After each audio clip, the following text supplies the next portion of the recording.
প্ৰথমতে ইলাচিকেইটা ভাজি ল'ব লাগে, ভাজি গুড়া কৰি ল'ব লাগিব। এয়া মই তিলৰ লাড়ু বনাবলৈ লৈছোঁ। বিহুৰ স্পেচিয়েল 2 বাটি তিল ল'লোঁ।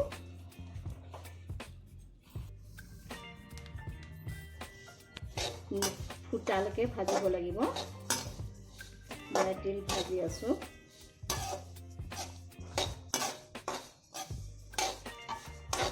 এয়া মোৰ 2 এটা ফুটিবলৈ আৰম্ভ কৰিছে। মই ব্ৰাউন কালাৰ হ'ল। এতিয়া মই তিলটো নমাই দিম।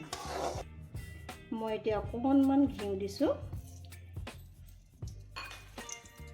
দি দিম।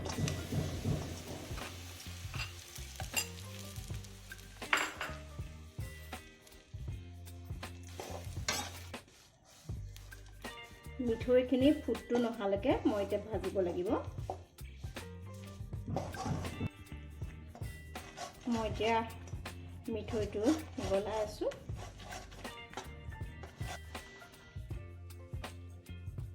অকণমান সোৱাদ উঠিব আৰু গোন্ধটো ওলাবৰ কাৰণে চেণ্টৰ কাৰণে অকণমান ইলাচি গুড়া দিলোঁ মই। মোৰ মিঠৈ পগোৱা হৈ গৈছে।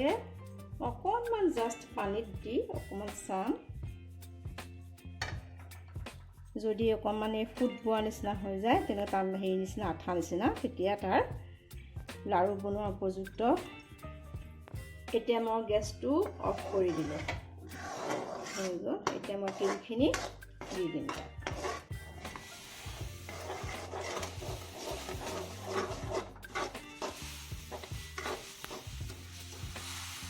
এয়া মই তিল নমালোঁ, দিলোঁ। হৈছে, লৰাব লাগিব। লৰোৱাৰ পাছত মই এয়া লাড়ু বনাম। গৰমে গৰমে বনাবলৈ অকণ সুবিধাও পাব পাৰে। যদি পায় অকণমান হাতখন তিয়াই ল'ব, নহ'লে অকণমান ঘিউ অকণমান হাতত লগাই ল'ব, তেতিয়া বনাবলৈ অকণমান সুবিধা হয়। যেতিয়া মিঠৈখিনি পগোৱা হয়, তেতিয়া গেছটো ল' ফ্লেমত দি পেলাই বগাই ল'ব, নহ'লে মিঠৈখিনি জ্বলি যায়। তেনেকৈ আপুনি মিঠৈখিনি সম্পূৰ্ণ ভাজি নোহোৱালৈকে তেনেকৈ আপুনি ল' ফ্লেমতে ৰাখিব। ৰখাৰ পাছত যেতিয়া মিঠৈখিনি অকণমান আঠা টাইপৰ গোটা নিচিনা হ'ব, তেতিয়া আপুনি নমাই দি তিলখিনি ঢালি পেলাই লৰাই আপুনি লাড়ু বনাব পাৰিব। গৰমে গৰমে বনাবলৈ যদি আপোনাৰ অসুবিধা হয়, অকণমান হাতখন তিয়াই লৈ, নহ'লে অকণমান ঘিউ অকণমান হাতত সানি ধুনীয়াকৈ বনাব পাৰিব। ঘিউ অকণমান সানি ল'লোঁ, সানি লৈ পেলাই এই লাড়ুটো বনাম।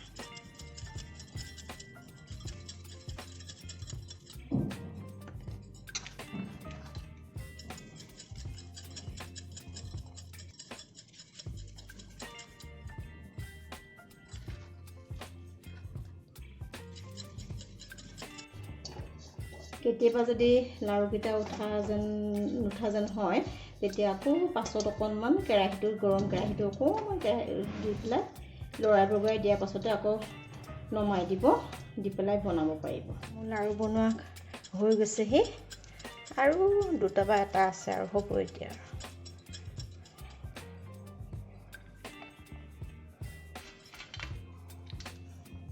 এয়া মোৰ তিলৰ লাড়ু ৰেডি, খাব পৰা হৈ গ'ল।